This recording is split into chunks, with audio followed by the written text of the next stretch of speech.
Assalamualaikum warahmatullahi wabarakatuh. Perkenalkan kami dari kelompok 8 mata kuliah SSJM, yang mana di sini kami akan mempresentasikan akhir final dari tugas besar kami dengan judul Pendekatan Sustainable Logistik dalam Optimasi Distribusi Granit di Depo Bangunan dengan menggunakan metode Saving Matrix, Nearest Neighbor, dan Root Cause Analysis dengan dosen pengampu Bu Isna Nugraha, STMT. Di sini ada saya sendiri, M. Frisky Ferry Setiawan dengan NPM 220320101333. Saya Fadila Tanti dengan NPM 22032011097. Saya Muhammad Irfan Khairi dengan PM 2203201109.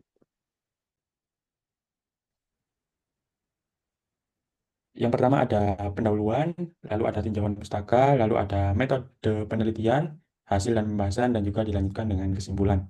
Next. Jadi yang pertama kita akan membahas terkait pendahuluan.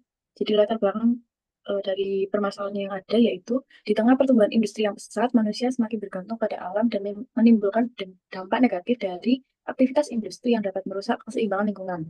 Sustainable logistik merupakan pendekatan yang tidak hanya berfokus pada efisiensi operasional dalam distribusi barang, tetapi juga mempertimbangkan dampak sosial, ekonomi, dan lingkungan dari setiap aktivitas logistik. Pengelolaan rute distribusi yang kurang efisien seringkali menyebabkan penggunaan bahan bakar yang berlebihan dan emisi CO2 yang tinggi, yang berkontribusi pada pencemaran udara. Depo Bangunan sebagai salah satu perusahaan distribusi bangunan yang melayani berbagai pelanggan memiliki permasalahan terkait ketidakefisienan dalam perencanaan rute distribusi yang menyebabkan pemborosan terkait ketidakefisienan dalam pemborosan energi dan peningkatan biaya operasional. Kendaraan distribusi yang digunakan masih mengandalkan rute yang tidak optimal yang berujung pada konsumsi bahan bakar yang lebih tinggi serta emisi CO2 yang signifikan. Proses distribusi yang padat juga melibatkan lalu lintas kendaraan yang tinggi yang dapat menyebabkan gangguan bagi masyarakat sekitar. Next. Berdasarkan penelitian sebelumnya yang dilakukan oleh Pelansari, Nugraha, dan Dewi 2021 yang membahas optimalisasi rute distribusi menggunakan metode Saving Matrix dan Nearest Neighbor untuk menentukan rute terpendek dengan tujuan utama mengurangi konsumsi bahan bakar dan emisi CO2. Salah satu perbedaan utama adalah pendekatan penelitian ini dengan sustainable logistik yang tidak hanya mempertimbangkan efisiensi ekonomi dan pengurangan dampak lingkungan, tetapi juga memasukkan faktor sosial dalam analisisnya. Hal ini diwujudkan melalui penerapan metode root cause analysis yang tidak dibahas dalam jurnal ajuan. Penelitian ini diharapkan dapat memberikan kontribusi dalam sistem distribusi yang tidak hanya berfokus pada efisiensi operasional dan pengurangan biaya distribusi, tetapi juga mempertimbangkan dampak lingkungan dan sosial yang ditimbulkan. Dengan menerapkan metode Saving Matrix dan Nearest Neighbor, penelitian ini bertujuan untuk mengoptimalkan rute distribusi produk granit guna mengurangi konsumsi bahan bakar dan emisi CO2. Selain itu, metode root cause analysis diharapkan dapat mengidentifikasi faktor-faktor sosial yang terdampak dalam proses distribusi. Next. Selanjutnya masuk ke tinjauan pustaka. Yang pertama ada Sustainable Supply Chain Management, di mana ini merupakan manajemen rantai pasok berkelanjutan yang pengembangan dari manajemen rantai pasok konvensional yang mengintegrasikan aspek ekonomi, sosial, dan lingkungan dalam pencapaian tujuan organisasi. Tujuan utama dari manajemen rantai pasok berkelanjutan ini adalah untuk memenuhi permintaan pelanggan. Dalam manajemen rantai pasok berkelanjutan, ada peserta dari siklus pengadaan material, siklus produksi, dan siklus distribusi, yang semuanya memiliki kepentingan yang berbeda karena semua entitas saling berhubungan dan tindakan mereka berdampak satu sama lain. Selanjutnya ada sustainable logistik. Indonesia sendiri menghadirkan tantangan dan peluang unik dalam mengimplementasikan strategi logistik berkelanjutan. Sebagai negara kepulauan dengan infrastruktur yang beragam, Indonesia membutuhkan pendekatan inovatif untuk mengoptimalkan sistem pengiriman. Integrasi metode pengiriman multimodal dan penggunaan teknologi hijau diidentifikasi dapat secara signifikan meningkatkan efisiensi logistik sambil mengurangi dampak lingkungan. Next. Lalu selanjutnya ada emisi karbon dioksida, di mana pencemaran udara merupakan suatu keadaan di mana adanya substansi fisik, biologi, atau kimia di lapisan udara bumi yang jumlahnya membahayakan bagi kesehatan tubuh dan makhluk hidup yang lain. Pencemaran udara ini dapat digolongkan menjadi dua, yaitu pencemar primer dan pencemar sekunder. Di mana penelitian mutakhir menunjukkan bahwa integrasi metode pengiriman yang inovatif memiliki potensi signifikan untuk mentransformasi paradigma logistik tradisional. Selanjutnya ada VRP atau Vehicle Routing Problem, merupakan penentuan sejumlah rute untuk sekumpulan kendaraan yang harus dilayani sejumlah pemberhentian dari depot pusat. Asumsi yang biasa digunakan dalam VRP adalah setiap kendaraan mempunyai kapasitas yang sama. Jumlah kendaraan tidak terbatas, jumlah permintaan tiap pemberhentian diketahui, dan tidak ada jumlah permintaan tunggal yang melebihi kapasitas kendaraan. Menurut Rahmania DKK, VRP merupakan metode yang digunakan untuk merancang rute sejumlah kendaraan dengan biaya rendah, di mana tiap kendaraan berawal dan berakhir di depot. Setiap pelanggan hanya dikunjungi tepat sekali, serta total permintaan yang dibawa tidak melebihi kapasitas kendaraan. Lalu ada metode saving matrix, ialah metode yang digunakan untuk menentukan rute distribusi produk ke wilayah pemasaran dengan cara menentukan rute distribusi yang harus dilalui dan jumlah kendaraan berdasarkan kapasitas dari kendaraan tersebut agar diperoleh rute terpendek dan biaya transportasi yang minimal. Kemudian ada metode nearest neighbor, di mana langkah awal untuk memecahkan masalah pendistribusian dengan metode nearest neighbor dimulai dari rute kendaraan pertama. Metode ini memasukkan satu persatu customer terdekat yang belum dikunjungi ke dalam rute. Selama memasukkan customer tersebut ke dalam rute kendaraan tidak melanggar batasan kapasitas maksimum kendaraan tersebut. Kemudian proses yang sama juga dilakukan untuk kendaraan-kendaraan berikutnya. Lalu ada root cause analysis, merupakan metode tentang menggali sebanyak mungkin penyebab terjadinya suatu permasalahan dan mencari penyebab utama dari permasalahan tersebut. Walaupun terdengar cukup mudah, teknik ini membutuhkan keahlian dan kemampuan yang mumpuni agar analisis yang dilakukan tepat dan akurat. RCA berfungsi untuk menjawab pertanyaan mengapa suatu permasalahan dapat terjadi. Sesuai dengan namanya, metode ini berfokus pada proses identifikasi sumber masalah untuk menentukan apa yang terjadi, mengapa hal tersebut terjadi, dan menurunkan tingkat konsekuensi dari peristiwa risiko yang terjadi. Next, bab 3, metodologi penelitian. Di sini terdapat waktu dan tempat penelitian, pengumpulan data, dan juga pengolahan data. Lokasinya itu ada di Depo Bangunan, Jalan Raya Kedung Baruk, Rungkut, Surabaya, Jawa Timur. Waktu penelitiannya itu bulan Maret sampai April 2025 dan yang mana jenis tokonya ialah supermarket bahan bangunan. Pengumpulan datanya itu melalui observasi secara langsung, ada kapasitas kendaraan, moda transportasi, permintaan pelanggan, biaya distribusi, dan juga jarak antar pelanggan. Lalu pengolahan datanya menggunakan gabungan dari beberapa metode, yaitu VRP, Vehicle Routing Problem, lalu ada Saving Matrix, Nearest Neighbor, alat bantunya ialah Excel, dan untuk aspek sosialnya kita menggunakan Root Cause Analysis, RCA. Next. Di sini ada flowchart, yang pertama itu mulai, lalu ada studi literatur dan juga studi lapangan, rumusan masalah, tujuan penelitian, menentukan identifikasi variabelnya, variabel dependennya itu ada penyerapan sustainable logistik di depo bangunan, dan juga variabel independennya itu ada distribution route, rute distribusi, emisi gas karbon, dan aspek sosial dari proses distribusi depo bangunan. Pengumpulan datanya ada data kapasitas kendaraan, moda transportasi, data permintaan customer, data biaya distribusi, dan juga data jarak tiap customer atau agen. Lalu pengolahan data, optimasi rute optimasinya itu menggunakan saving matrix dan nearest neighbor, dan juga kedua itu perhitungan emisi CO2, dan yang analisis sosialnya menggunakan root cause analysis. Jika valid maka dilanjut ke skenario perbandingan, dan jika tidak valid maka diulang pengumpulan data. Skenario perbandingan, yang pertama itu rute distribusi awal dan rute hasil usulan, yang kedua evaluasi emisi CO2, dan tiga realitas lapangan dan temuan melalui RCA mengenai aspek sosial. Lalu ada hasil pembahasan, kesimpulan dasaran, dan juga selesai. Next. Baik, selanjutnya di hasil dan pembahasan terdapat yang pertama pengumpulan data. Data yang kami kumpulkan yang pertama yaitu terkait data agen dan jumlah permintaan dengan total permintaan sebanyak 705 dus. Next. Kemudian terdapat data jenis moda transportasi, yaitu terdapat 3 jenis moda transportasi, yaitu pickup L300, truk engkel ban double, dan truk besar fuso. Next. Selanjutnya yaitu terkait nilai kalori bahan bakar, yaitu ada 2 jenis bahan bakar yang digunakan, yaitu pertalite dan solar. Next. Selanjutnya yaitu terkait faktor emisi CO2 dengan jenis bahan bakar, yaitu pertalite dan solar. Next. Data yang terakhir yaitu terkait rute pengiriman awal, yaitu terdapat 3 rute pada agen dengan rute pertama dengan jarak 222 km, rute kedua dengan jarak 247 km, dan rute ketiga 264 km, sehingga total jarak yang ditempuh yaitu 733 km. Next. Lalu ada pengumpulan data. Di sini distribusi dilakukan menggunakan moda transportasi truk engkel ban double box dengan bahan bakar solar. Pengiriman dilakukan dari gudang depo bangunan Surabaya ke 8 agen di luar kota.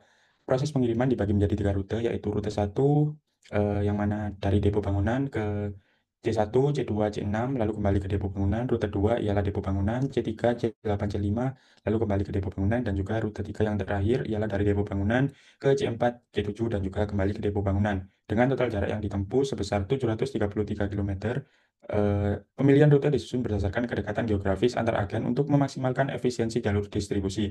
Jumlah total permintaan dari seluruh agen ialah 705 dus, di mana tiap rute dirancang tidak melebihi kapasitas maksimal kendaraan, yaitu 300 dus per truk. Dalam satu bulan, pengiriman dilakukan 5 kali dengan harga bahan bakar solar ialah Rp7.000 per liter, dan efisiensi bahan bakar untuk truk jenis ini ialah 1 liter solar dapat menempuh 9 km. Next. Pengolahan data yang pertama ialah penentuan matriks jarak atau distance matrix. Langkah awal optimasi distribusi ialah menentukan matriks jarak antar gudang depo bangunan, rungkut, dan tiap agen. Untuk tabel jarak antara gudang dan agen sudah disesuaikan, sudah ada seperti di tabel berikut. Next. Lalu kedua ialah perhitungan saving matrix, yang mana eh, perhitungan manualnya itu ada di Excel, dan setelah dihitung berdasarkan metode saving matrix didapatkan seperti tabel ini dengan jumlah permintaan 120, 95, 80, 100, 60, 85, 75, dan juga 90 sesuai dari data yang dikumpulkan tadi. Next. Lalu ada perhitungan saving matrix. Kita meranking dari perhitungan saving matrix tadi, kita meranking yang mana diurutkan mulai dari ranking 1 sampai nomor 28. Didapatkan seperti ini. Perhitungan jarak antar agen menggunakan saving matrix bertujuan untuk mengukur potensi penghematan jarak jika dua agen digabung dalam satu rute. Nilai saving yang tinggi menunjukkan efisiensi rute yang lebih besar. Nilai-nilai tersebut kemudian diurutkan dari yang terbesar untuk memudahkan pemilihan pasangan agen paling optimal. Next. Alokasi rute berdasarkan kapasitas. Langkah selanjutnya ialah mengalokasikan agen-agen ke dalam rute distribusi yang mana kapasitas maksimal kendaraan yaitu 300 dus per truk. Jadi tabel alokasi rute berdasarkan kapasitas ini didapatkan dari perankingan perhitungan saving matrix tadi. Contoh untuk pasangan 84 ialah 080 dan 040, yang mana didapatkan 080 itu 900 dus dan 040 itu 100 dus, yang mana masih 190, maka masih dapat dilanjutkan. Dan dilanjutkan yang kedua 8.3 didapatkan 190 ditambah 80 ialah 270, tidak dapat dilanjutkan ke pasangan ketiga dikarenakan pasangan ketiga ialah 85, nanti akan melebihi kapasitas dari truk itu sendiri. Dan didapatkan keputusannya 08430 dan 06210 dan 0570. Next. Setelah didapatkan keputusan rute, kita melihat tabel rute pengiriman dan kapasitas berdasarkan saving matrix, yang mana 08430 dan seterusnya sampai rute ketiga, itu total jaraknya dari ketiga rute tersebut menjadi 675,5. Next. Selanjutnya itu penentuan urutan kunjungan menggunakan metode nearest neighbor. Setelah agen dialokasikan ke rute distribusi sesuai kapasitas kendaraan dan kebutuhan pengiriman, langkah selanjutnya adalah menentukan urutan kunjungan agar distribusi lebih efisien. Metode nearest neighbor digunakan untuk menyusun jalur ini, dimulai dari depot menuju agen terdekat secara berurutan hingga semua agen dikunjungi lalu kembali ke depot. Dari 3 rute yang sudah didapatkan tadi, dibuat matriks untuk setiap rutenya, seperti tabel yang tertera pada slide. Kemudian dari matriks tersebut dihitung total jarak yang ditempuh dan diurutkan berdasarkan jarak yang telah diketahui.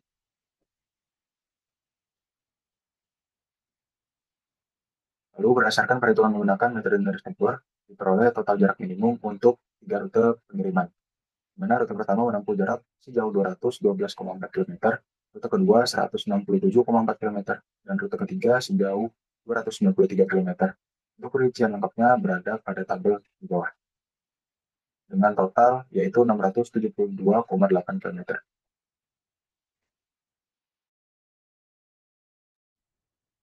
Selanjutnya, perhitungan konsumsi bahan bakar dan biaya solar. Sebelum optimasi itu total biayanya 569,800, lalu setelah optimasi ialah 523,800. 523.600, yang mana efisiensinya ialah 60,2 km dan konsumsi BBM-nya ialah efisiensinya itu 6,6 liter dengan total biaya penghematan sebesar 46.200 rupiah, yang mana efisiensi bulanan ialah 5 kali pengiriman didapatkan efisiensi ialah 231.000 rupiah. Next. Lalu untuk perhitungan emisi CO2 berdasarkan tinjauan pustaka yang ada, pengurangan emisinya ialah 214,7 dikurangi 197 dengan total emisi penghematan pengurangan emisi dengan total 177 kg. Next. Selanjutnya yaitu terkait analisis aspek sosial, yaitu kami menggunakan analisis root cause analysis dengan aspek-aspek sebagai berikut. Next.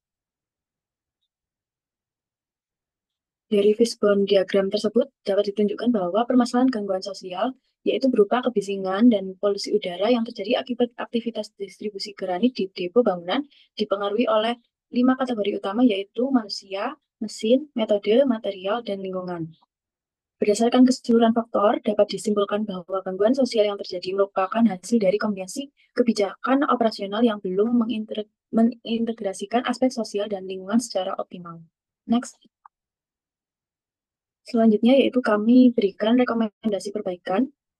Untuk aspek manusia, sopir distribusi perlu mendapatkan pelatihan rutin terkait eco-driving. Dengan begitu, mereka bisa menghindari kebiasaan yang memperburuk polusi seperti membiarkan mesin menyala terlalu lama saat berhenti atau berkendara.